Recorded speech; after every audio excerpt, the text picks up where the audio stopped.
Hey, what's going on? So, it's the end of the day, we're at the gym. It's also the end of the year. A lot of you guys are thinking about, how am I gonna ask for more money? You're doing that in a bad economy and a bad job market. So today, we're gonna talk about how you can do that to make more money.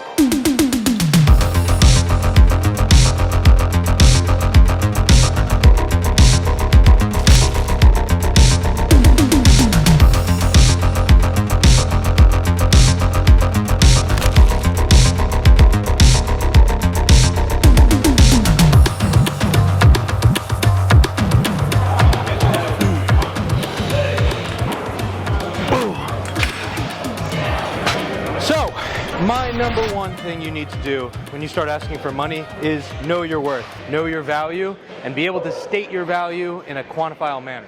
What do I mean by that? What is your value proposition?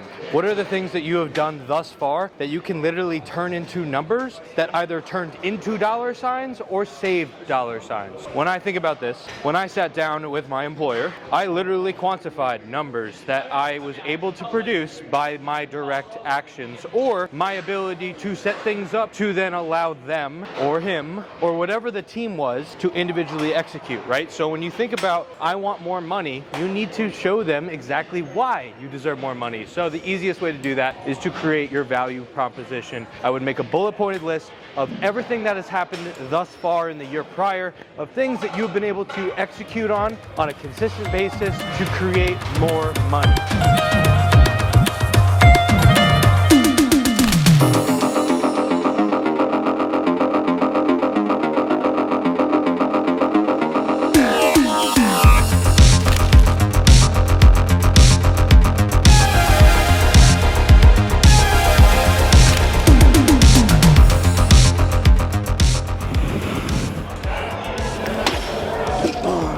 All right, tip number 2, you have to establish credibility and lack of replaceability. What do I mean?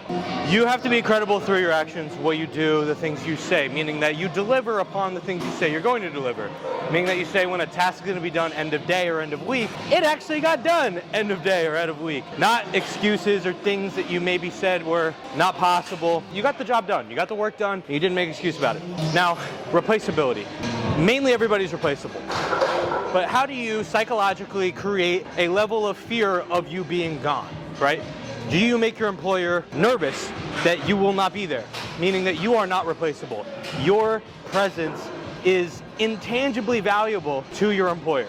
You do that by going the extra mile and showing them your true value, the things that you can bring to the table on a day-to-day basis, week-to-week basis, month-to-month basis, that they literally cannot do the job without. And then when you maybe go on a vacation day or something like that, your presence is missed. They know you're not there, they can feel that you're not there, and that will create a sense of worth that is really, quite honestly, so invaluable that you cannot be replaced.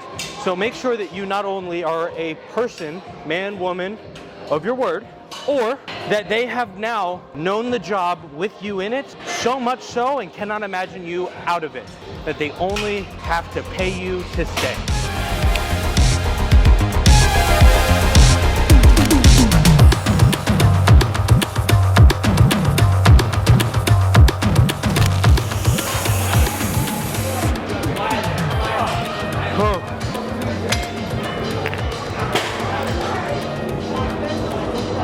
Tip number 3, work ethic. This seems so simple that you probably can't mess it up, but so many people do. They get so lazy and they avoid the little things. They skip the very minute details and then they just come off unprepared and lazy. So the one thing that you can do every single day is literally just volunteer your effort, volunteer your time. Don't be the person that's too big to go get a coffee or a lunch order because somebody's caught up on a call.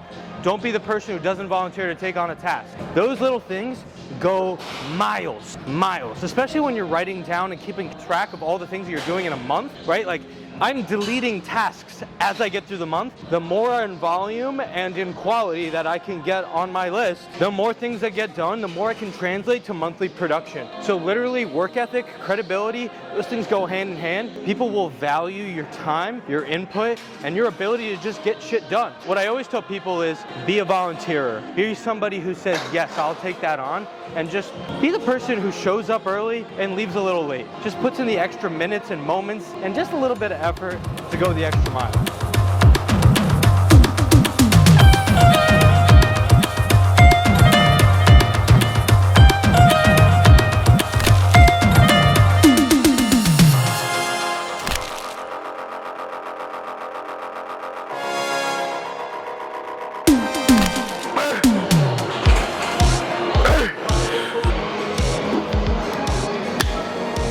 make more money. Tip number 4, know your pricing. There's a multiple way to think about this, right?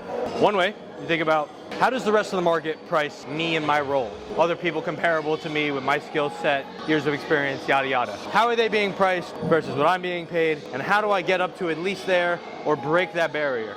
You literally go find those jobs and you bring them to the table and say, they're being paid X, I'm being paid Y. Why am I not being paid X? Those are conversations you can have. Or you can figure out how much money it would cost to A, replace you, or B, how much money you are saving the person you are working for by being there and the value add. This goes way back to other tips about how you're creating value and the money that you're generating, but quantifying the person that directly makes money because of you, how much money they make an hour, and how much less money they would make with their hours if you weren't doing what you're doing, what your contribution is. So price yourself, price the role you have, find a way to monetize the value that you present, and then compare it to the rest of the market and come up with that evidence as to why you need to increase your pay to at least the minimum of what the max person in your role makes a year.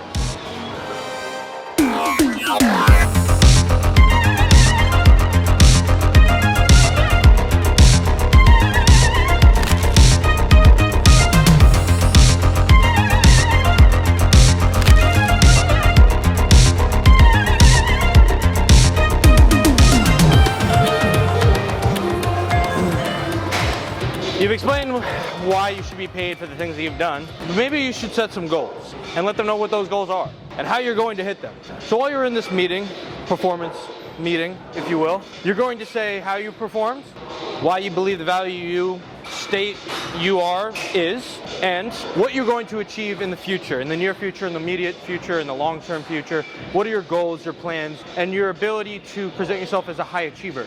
If you do not state what your intentions are going forward, they're not really going to understand why they should be investing back into you. So set some goals, understand what it is that is a likely possibility that you're going to achieve these goals, and then set some rather ambitious goals. Numbers that you really want to hit that maybe are a little bit unreasonable, but make them believe that you want to do great things and they will invest back in you. My tip number 5 is that you set ambitious goals for yourself. Tell the people that grade you on them what your goals are, and then just make it happen.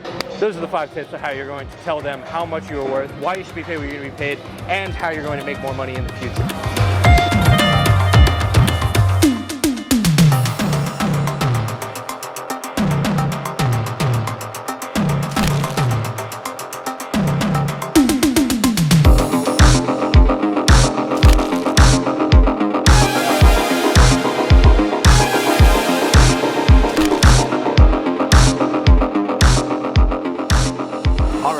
So, the final thing I will say to you guys, when you go to ask for more money for whatever job that is, be confident. Don't be arrogant. Don't be angry. Keep a very nice, composed, with a smile demeanor, but be confident about what you're telling them. Be confident about what you're asking, right? Because you're really just asking to be paid what you truly believe you are worth. You're not trying to take advantage of them. Honestly, you're just trying to make sure you're not being taken advantage of. So I hope these tips have been helpful, and if you guys are going into these conversations, I wish you all the best of luck. I know they're difficult. I know it takes a lot to stand at in that room or sit at that table and ask for money. And it's one of those things that is very uncomfortable, but if you keep these things at top of mind, you know your worth, and you keep yourself composed and stay positive, good things will come out of it. I hope you enjoyed this video. If you guys did, please like, subscribe, and comment down below some of your best tips for making more money in 2024, and I'll catch you guys in the next one. Peace.